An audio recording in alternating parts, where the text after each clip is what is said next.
Estamos en esta serie que se llama Cristianismo Auténtico en un mundo cambiante. Realmente es un desafío hoy en día poder ser un cristiano que vive el Evangelio de una manera auténtica en un mundo con tantos desafíos como el que vivimos nosotros. Esta serie se basa en la carta del apóstol Pablo a los corintos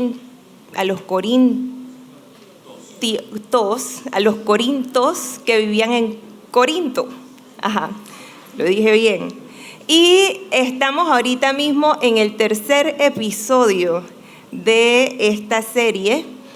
Y en el primer episodio Raúl les estuvo conversando un poquito acerca del contexto del Istmo de Corinto. Vimos que se parecía mucho a Panamá en el sentido de que era un lugar de tránsito donde pues había una gran población de gente y que les gustaba la fiesta también, ¿verdad? Decían que cuando decían vas a corintiar es como decir vas a carnavalear, ¿verdad? Entonces cualquier parecido con nuestra realidad es pura coincidencia. No es así. Raúl nos explicaba que esta carta tiene un mensaje teológico profundo, ¿no? Y Pablo les decía a los corintios, Cristo murió en la cruz por todos ustedes y debido a ese sacrificio, Cristo siendo Dios, se hizo hombre para cargar nuestros pecados, nuestra iniquidad, nuestra naturaleza caída en sí mismo y de esa manera cada uno de nosotros pudiésemos ser santos, ser aceptos, ser agradables ante Dios. Ya está hecho. No hay nada que nosotros como seres humanos podamos hacer para ganarnos el cielo ni la vida eterna. Esa es la diferencia entre el cristianismo y el resto de las religiones, ¿verdad? Pero Cristo lo hizo y gracias a Él, sin ningún esfuerzo, nosotros somos aceptos ante Dios, somos puros, somos santos.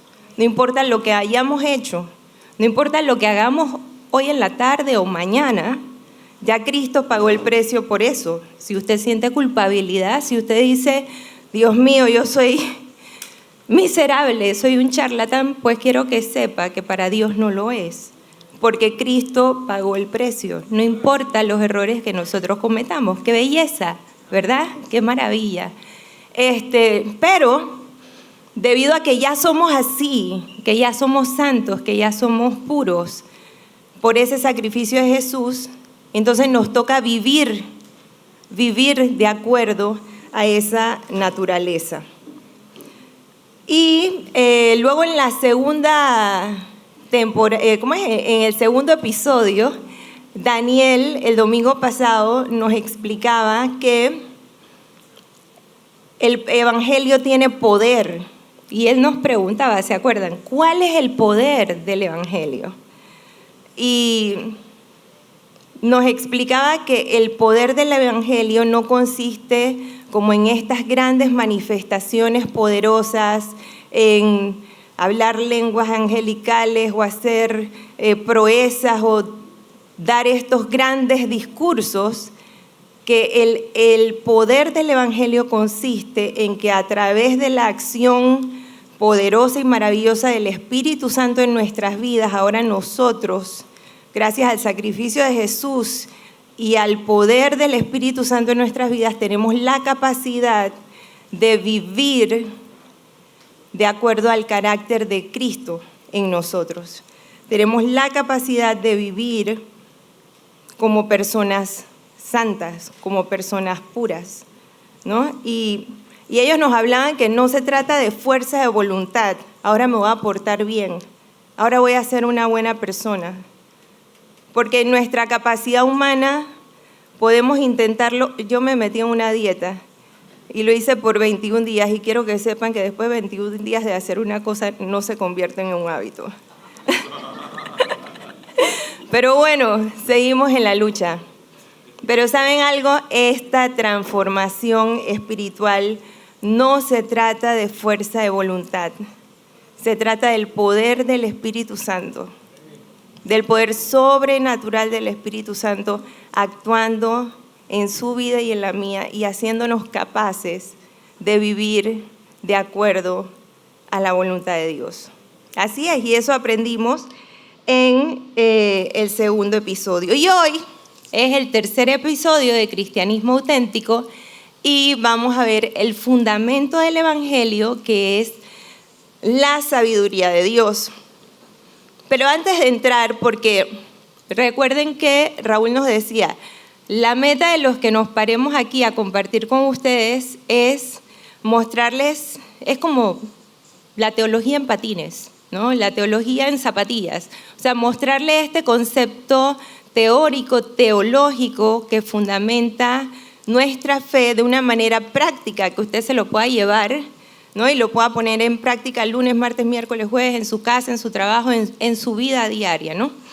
Entonces, quiero darles rápidamente el contexto de esto para que aterricemos en cómo nos puede servir esto para nuestro día a día.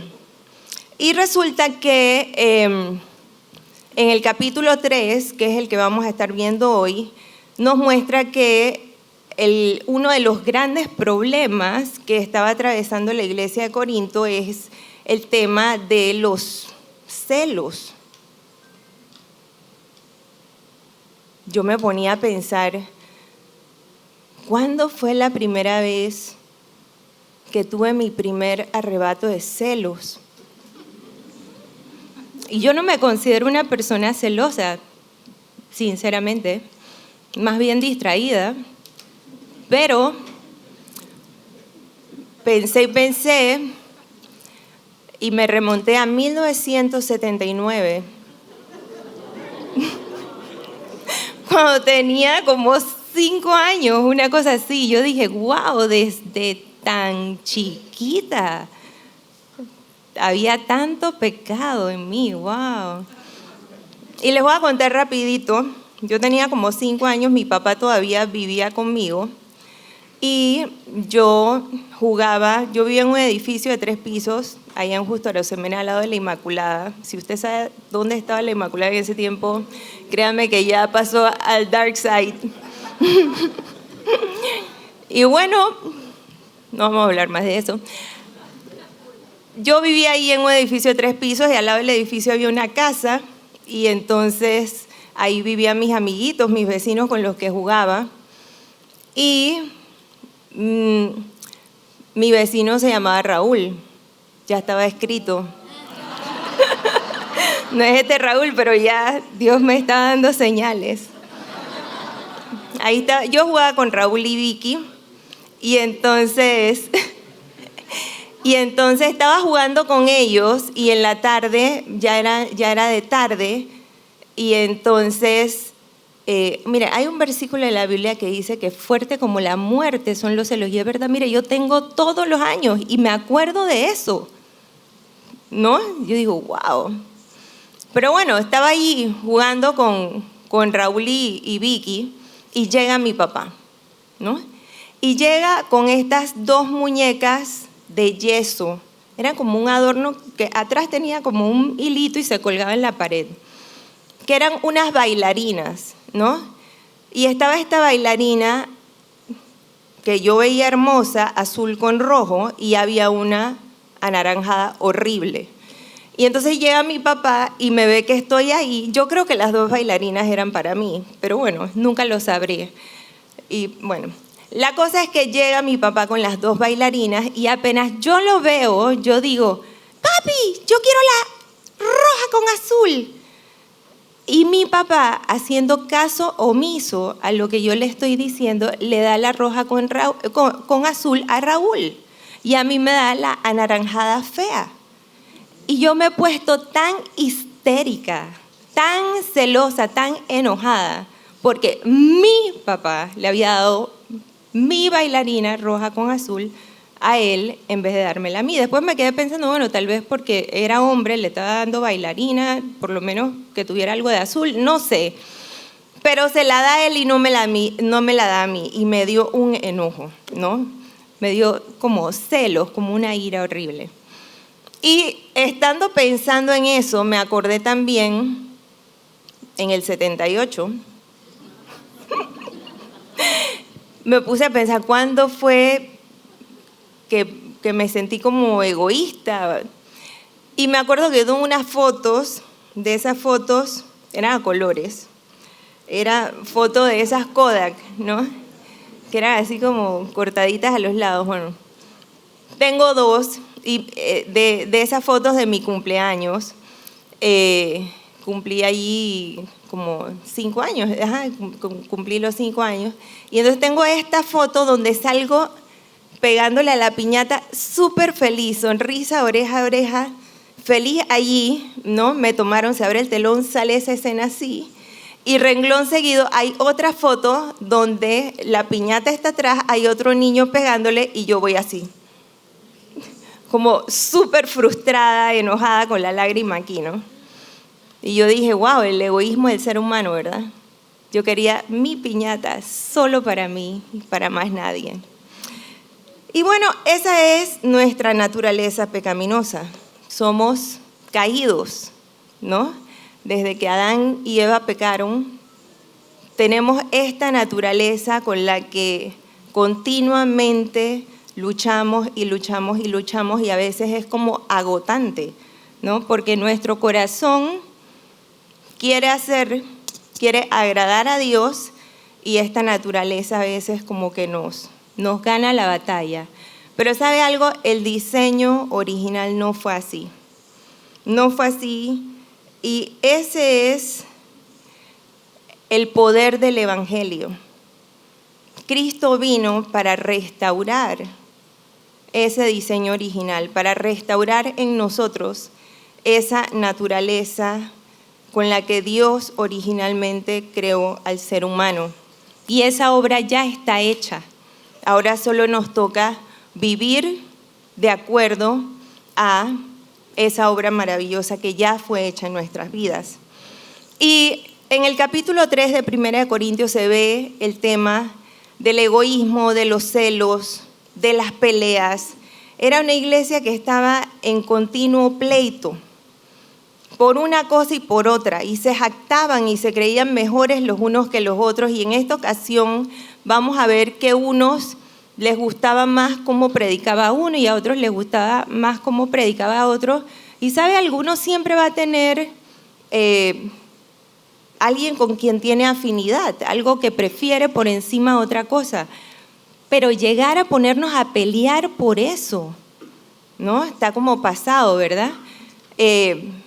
Siempre vamos a tener preferencias, pero llevarlo a un nivel de que no nos hablamos, de que discutimos, de que me siento mejor que tú, ¿no? O que me jacto de lo que tengo o de lo que puedo hacer, ya está completamente fuera del propósito y el plan de Dios.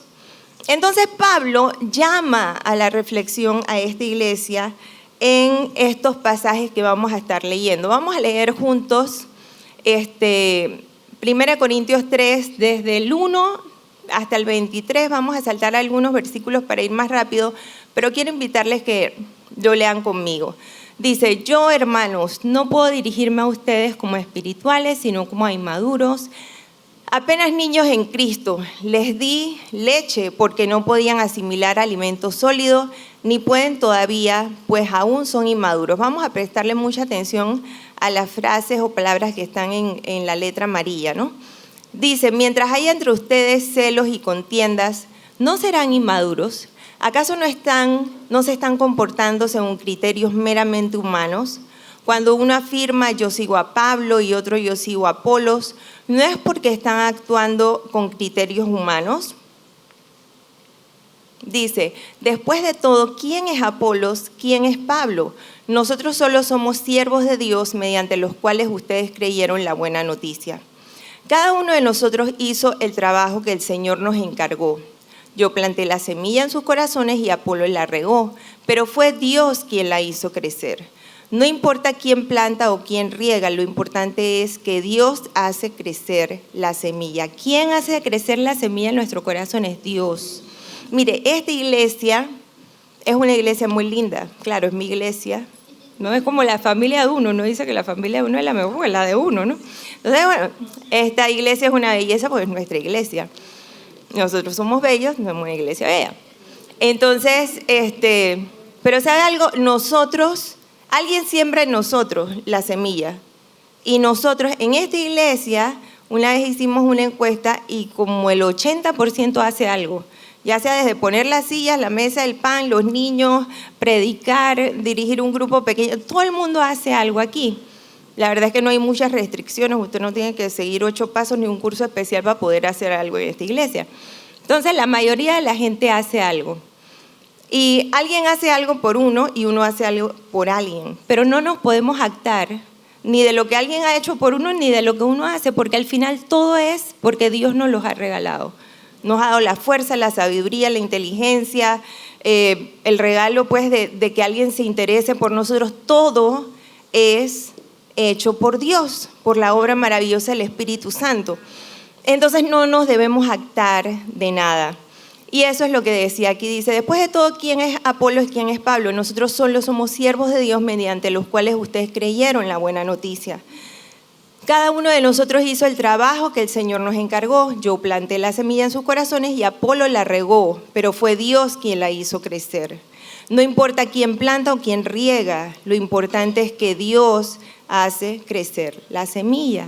Hay gente que ha venido a esta iglesia después de un largo caminar cristiano.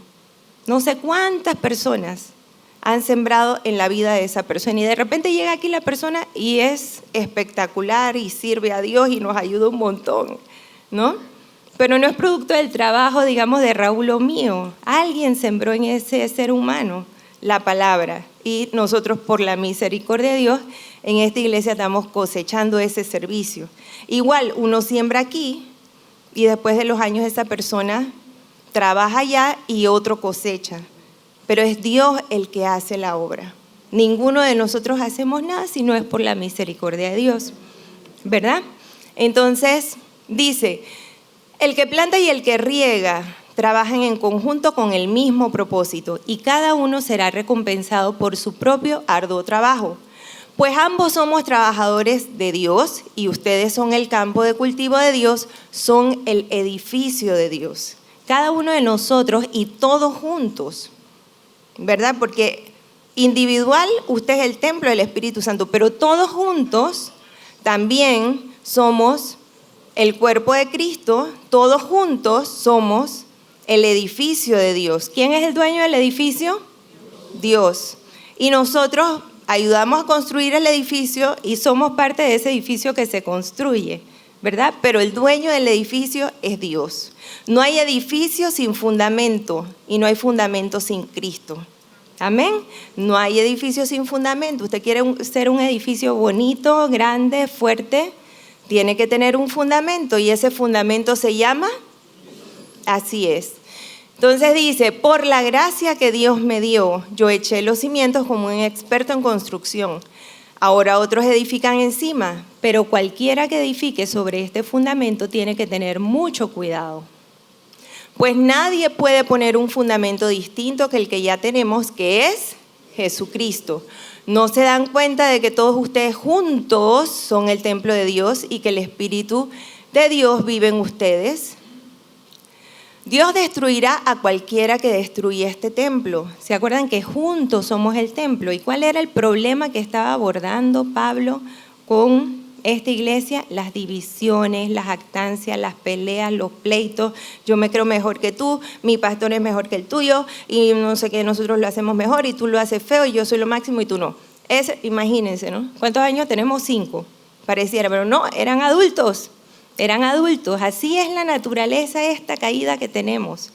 Pero gracias sean dadas a Dios que Cristo murió por nosotros para redimirnos de ella. Y somos libres para poder vivir una vida que agrada a Dios. Entonces, Pablo les advierte, dice, cualquiera que atente con la unidad del cuerpo de Cristo, con la edificación de la iglesia, Dios lo va a destruir, Dios lo va a reprender. Dice, pues el templo de Dios es santo y ustedes son este templo. Dejen de engañarse a sí mismos si piensan que son sabios de acuerdo con los criterios de este mundo. En otras versiones dice, de acuerdo con la sabiduría de este mundo.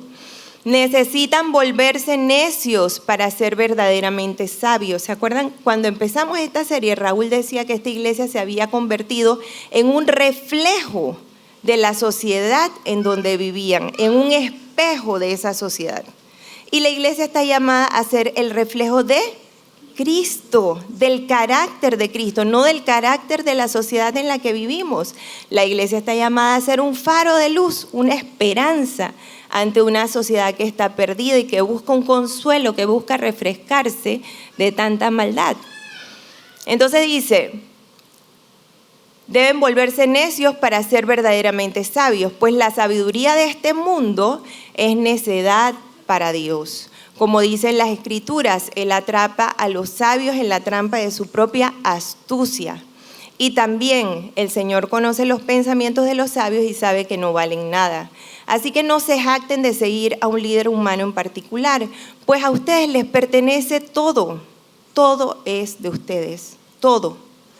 Dice, a ustedes les pertenece todo, ya sea Pablo o Apolos o Pedro o el mundo o la vida o la muerte o el presente y el futuro. Todo les pertenece a ustedes y ustedes le pertenecen a Cristo y Cristo le pertenece a Dios. Todos somos de Dios. El rockstar, aquí, ¿quién es? Dios y nuestro Señor Jesucristo, ¿verdad? Entonces, este era como el conflicto que se estaba abordando en este momento y el que vamos a desmenuzar, ¿no? Ahora entre nosotros. Prácticamente Pablo les estaba diciendo a los corintios, vivan de acuerdo a la sabiduría de Dios, no de acuerdo a la sabiduría humana. ¿Pero por qué es tan difícil? Porque vivimos en una sociedad que vive de acuerdo a criterios humanos todo el tiempo. Eso es lo que recibimos, así nos criamos, bombardeados con eso una y otra vez. Entonces uno dice, no puedo ser un bobo. Tengo que ponerme las pilas y vivir así, no me puedo dejar. Pero ¿saben algo? El Señor nos manda a confiar en Él. La palabra de Dios dice, si te humillas serás exaltado. El camino al éxito en la dimensión de Dios es vamos para abajo, vamos hacia abajo y Dios se encarga de todo, ¿no? No hay que estar afanado por lograr, afanado por sobresalir, afanado porque no me pisen. Dios nos llama, hey, confía en mí, descansa en mí, cálmate, descansa en mí, yo estoy en control. Y ahora vamos a ver la diferencia entre la sabiduría de Dios y la sabiduría humana.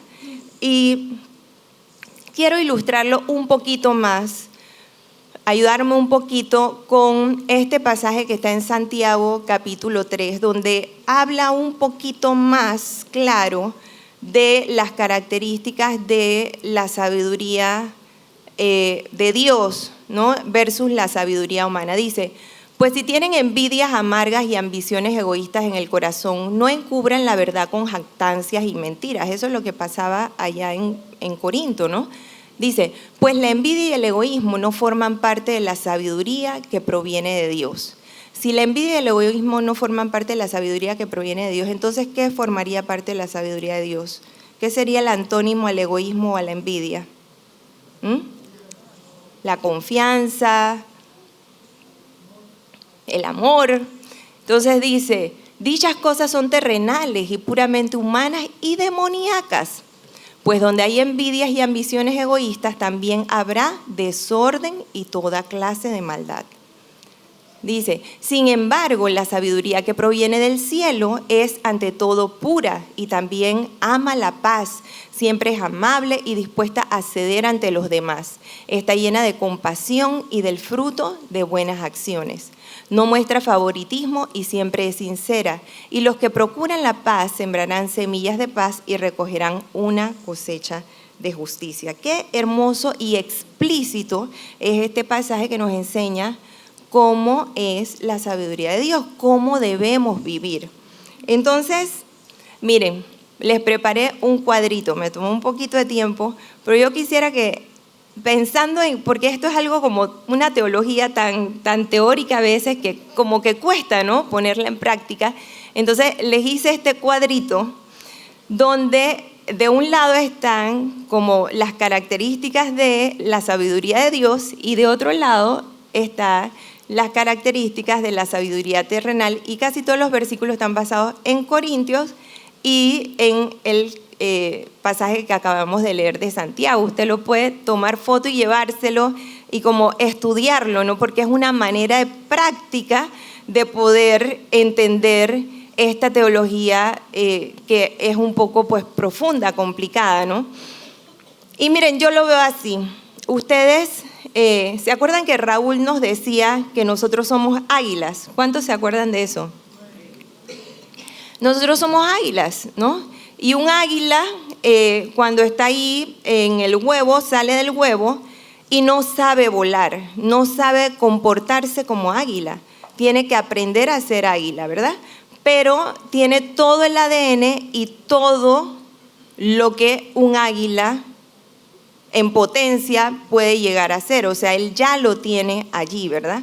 Solo le toca aprender a portarse como un águila. Asimismo, Cristo nos quitó esa naturaleza pecaminosa por su muerte en la cruz y nos ha hecho santos, nos ha redimido, nos ha regenerado. El que está en Cristo es una nueva creación. Las cosas viejas pasaron y he aquí, a través del milagro de la salvación, todas las cosas son hechas nuevas. No importa lo que nosotros hayamos hecho, en Cristo todas las cosas son hechas nuevas.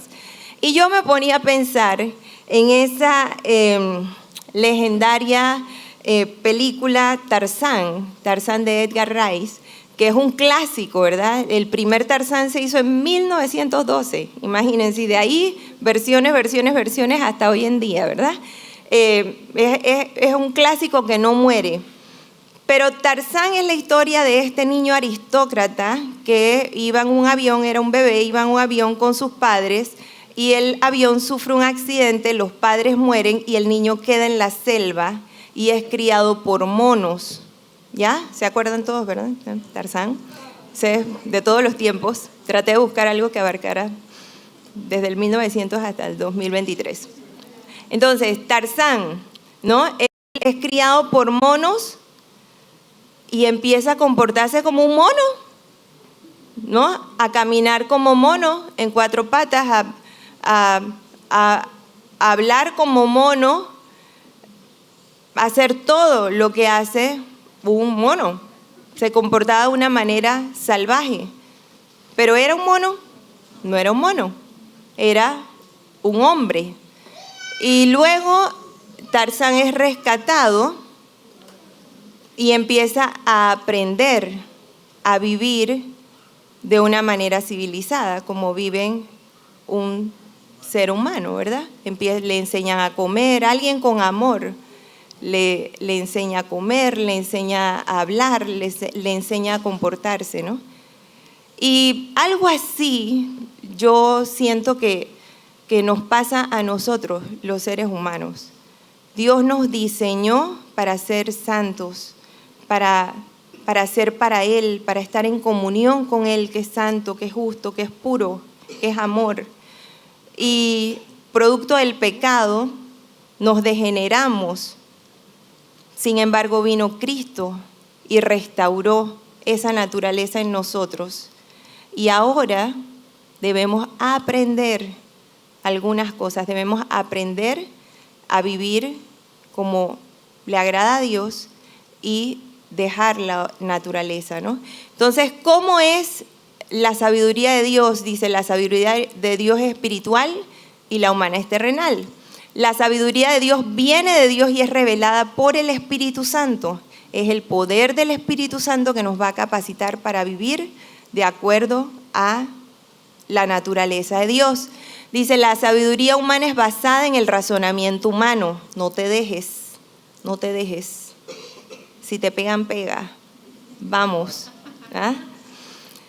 La sabiduría de Dios es pura y santa, y la sabiduría humana puede ser egoísta y motivada por intereses personales. Primero mis dientes y después mis parientes. Si yo estoy feliz, todos están felices. Dice, la sabiduría de Dios es pacífica y amorosa, y la sabiduría humana puede ser competitiva y agresiva. Hay que hacer las cosas bien, pero no podemos atropellar a nadie.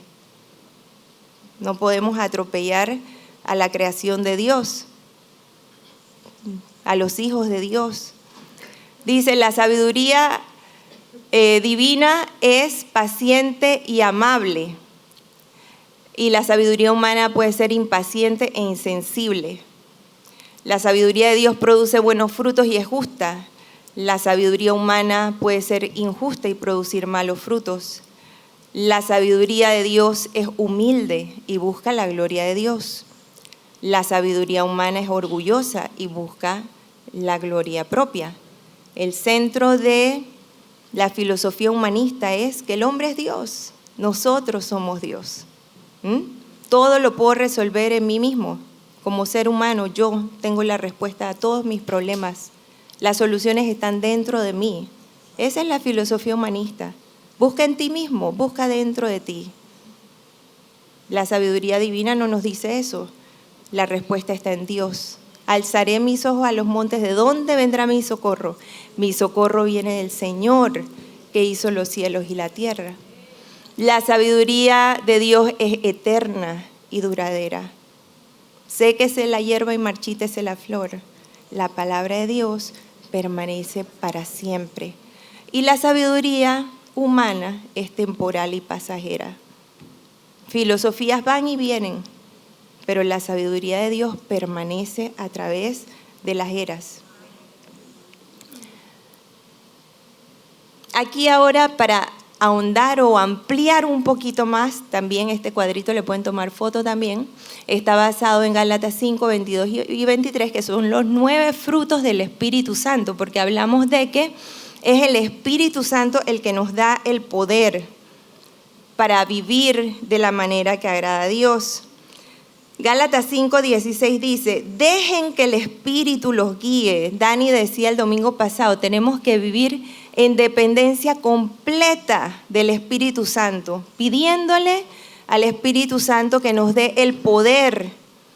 Pero volvemos a lo mismo, los cristianos evangélicos del nuevo continente, es decir, de América, tenemos la tendencia que cuando pedimos poder, pedimos milagros, pedimos maravillas, pedimos manifestaciones, quiero poder. Y me pregunto yo, ¿será que queremos todo ese poder para jactarnos? Para decir, ay, yo la tengo, ¿no? Como esos grandes apóstoles que vemos, ¿no? A través del continente, que yo soy lo máximo, yo cambio ambientes y yo cambio esferas y yo no sé qué. El único rockstar es Dios y nuestro Señor Jesucristo. Nosotros somos campos de cultivo y somos colaboradores en la obra de Dios, pero la obra es de Él. Y la palabra dice en Gálatas 5:16, dejen que el Espíritu los guíe en la vida, entonces no se dejarán llevar por los impulsos de la naturaleza pecaminosa. Si tenemos la guía del Espíritu Santo, tendremos el poder para poder vivir esta vida que agrada a Dios. Y también Gálatas 5:13 dice, ustedes hermanos han sido llamados a vivir en libertad. Cristo nos hizo santos, Cristo nos redimió. Pero dice, pero esa libertad no la usemos para los malos deseos. También Raúl decía, ay, bueno, ya como ya somos santos y nada nos va a hacer que quedemos mal con Dios, dale a tu cuerpo alegría, Macarena. No, de ninguna manera. Debemos entonces, en agradecimiento por ese sacrificio, por esa obra tan grande, vivir para Él, perseguir, crecer y aprender a vivir como agrada a Dios. Entonces, así como Tarzán, miren qué lindo, dice, debo aprender, estas son las cosas que debemos buscar aprender. Uno va aprendiendo, ¿no? Si yo quiero aprender sobre el amor, voy a buscar cómo hacer acciones amatorias, acciones que demuestren amor. Voy a buscar en el diccionario qué es el amor. Voy a llenar mi mente, ¿no?, de esos conceptos para ponerlos en práctica. Debo aprender estas cosas que son características de la sabiduría de Dios y desaprender estas cosas que es lo que nos enseña todos los días el mundo en el que vivimos.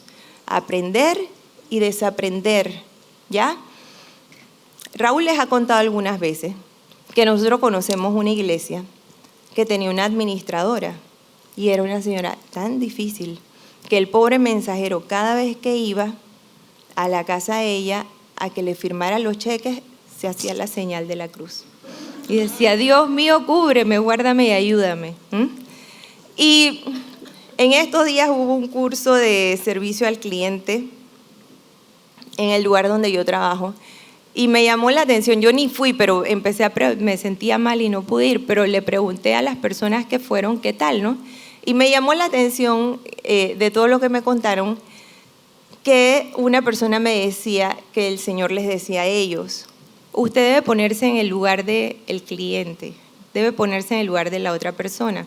Y él decía: usualmente uno le dice a su familia: yo te amo, yo te quiero, ¿verdad? Te quiero mucho. Pero realmente deberíamos preguntarle a esa persona: ¿tú sientes que yo te quiero? ¿Tú sientes que yo te amo? ¿Te sientes amado por mí? Y cuando me dijeron eso, empecé a preguntarle y dije: gordo, ¿tú te sientes amado por mí? Niki, ¿tú te sientes amada por mí? Y bueno, y me llamó la atención que ellos me dijeron: claro, claro, mamá, y yo también te amo, ¿no? Sí, claro que sí. Pero a otras personas me dijeron que cuando preguntaron les dice: ¿te sientes bien? ¿Estás enferma? ¿Necesitas algo? ¿Quieres algo? ¿No? Que no sé, ¿no? ¿Qué le contestarían a usted? No sé. Si quiere puede hacer la prueba, ¿no? No le diga a nadie las respuestas. Pero, mire, tal vez pues nuestros seres queridos sí sea algo fácil, ¿no? Pero ¿y qué de la gente aquí en la iglesia? Yo me ponía a pensar: ¿y toda esta gente en la iglesia, mis hermanos, de verdad sentirán que yo los amo? ¿De verdad sentirán que son importantes para mí? Y son preguntas que uno debe hacerse, ¿no?, y reflexionar en ellas. Y es bueno que pensemos. Yo hice este ejercicio y pues usted también lo puede hacer. Cuando yo entro a un lugar, ¿qué sienten las personas que están en ese lugar? ¿Sienten que yo les amo o sienten que yo les desprecio o que no me interesan sencillamente? Cuando yo entro a un lugar, a mi casa, al trabajo, porque iglesia hacemos en donde nos movemos. La iglesia no es esto. La iglesia somos nosotros en donde vayamos, y cuando nos juntamos con otros cristianos de otras denominaciones, y ahí es donde ocurre y donde pasa la iglesia, no aquí precisamente, aunque aquí también. Y cuando estamos allí en el trabajo o en la casa, ¿qué siente la gente cuando yo llego? ¿Gozo? ¿Se sienten felices? ¡Ay, vino Alexandra! ¡Ay, vino Alexandra! ¿Ah? ¿Sienten paz? Oh, llegó Alexandra. ¿Sienten intranquilidad? Soy una persona intranquilizante, un estresor. ¿Ah? ¿O soy un generador de paz? La gente siente que yo le tengo paciencia, o los resultados se tienen que dar no importa qué. ¿Cómo me ve la gente? ¿Como una aplanadora o como alguien que está ahí para apoyar? Soy una persona gentil, una persona benigna. Cuando hablamos de alguien benigno es: viene esta persona y yo sé que no me va a hacer mal, me siento en un lugar seguro. ¿Soy un lugar seguro para la gente? ¿O soy alguien que la gente percibe maldad, dureza, ira, resistencia? ¿Bondad o intolerante? ¿Alguien fiel? ¿Alguien en quien se puede confiar? ¿O alguien desleal? ¿Soy una persona humilde? ¿Sabe? El centro de la sabiduría y de la madurez es la humildad. es poder entender que yo no tengo las mejores ideas, es saber escuchar. Y ese es el centro del carácter de Cristo en la vida de uno. Control propio, soy una persona que me desenfreno fácilmente o me sé dominar. Dice Proverbios, mejor es dominarse uno mismo que ganar grandes batallas. Miren, usted y yo somos llamados a vivir una mejor vida, a vivir en un camino más excelente y a enseñar a otros que hay un mejor camino.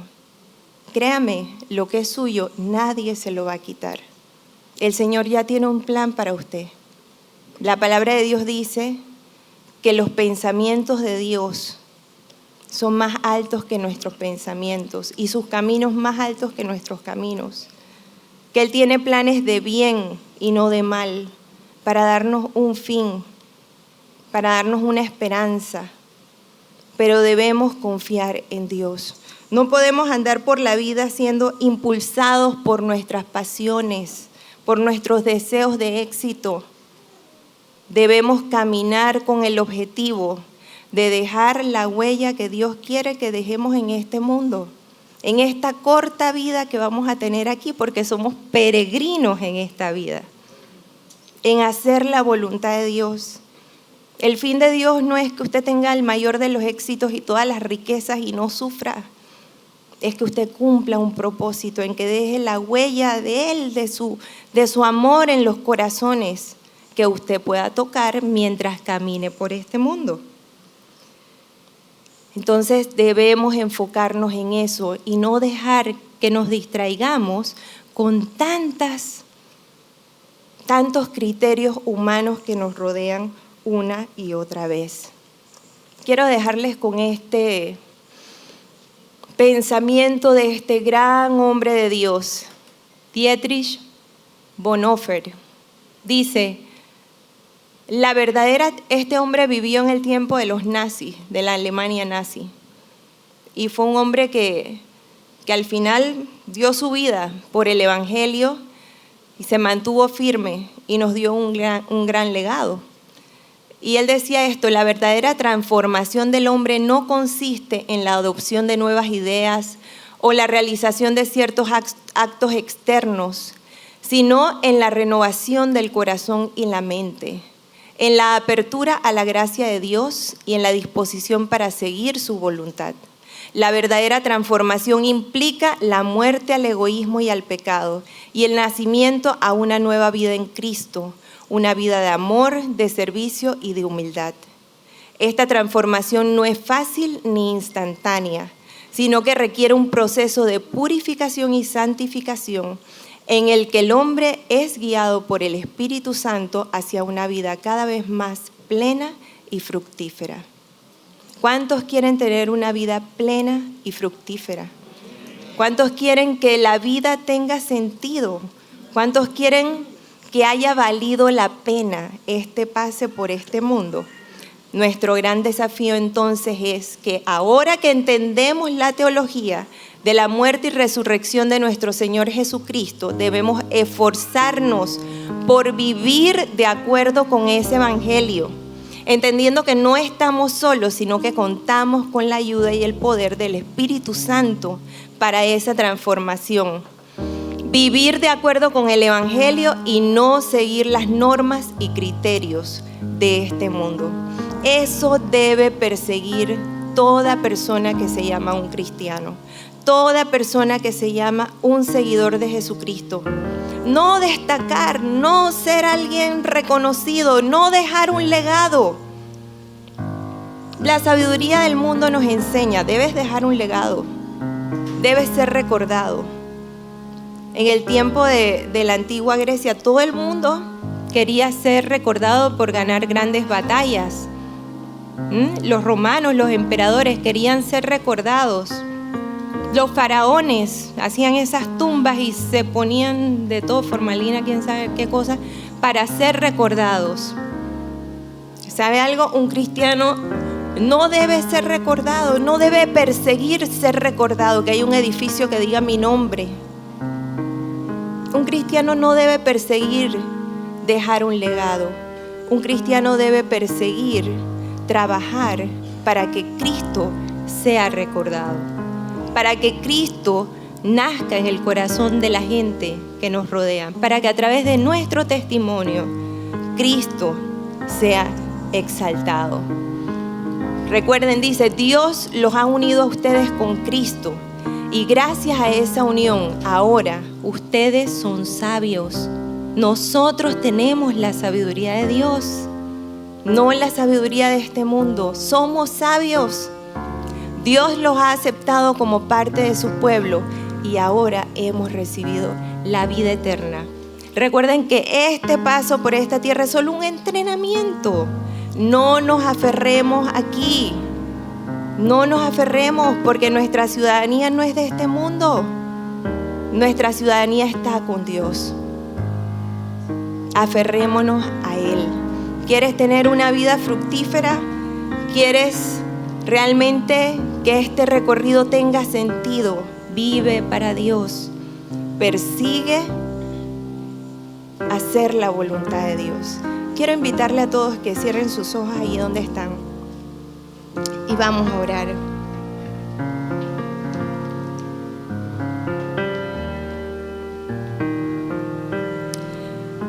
Padre Celestial, te damos gracias porque siempre nos amas a pesar de nuestras fallas, nuestros errores, el orgullo que hay en nuestro corazón, nuestros impulsos tan humanos, tan fallidos, Señor. Te agradecemos tanto porque a pesar de que herimos a los que más amamos, herimos a nuestros hermanos con nuestras palabras, con nuestros hechos, a veces atropellamos, Señor, por alcanzar objetivos humanos que al final nadie va a recordar.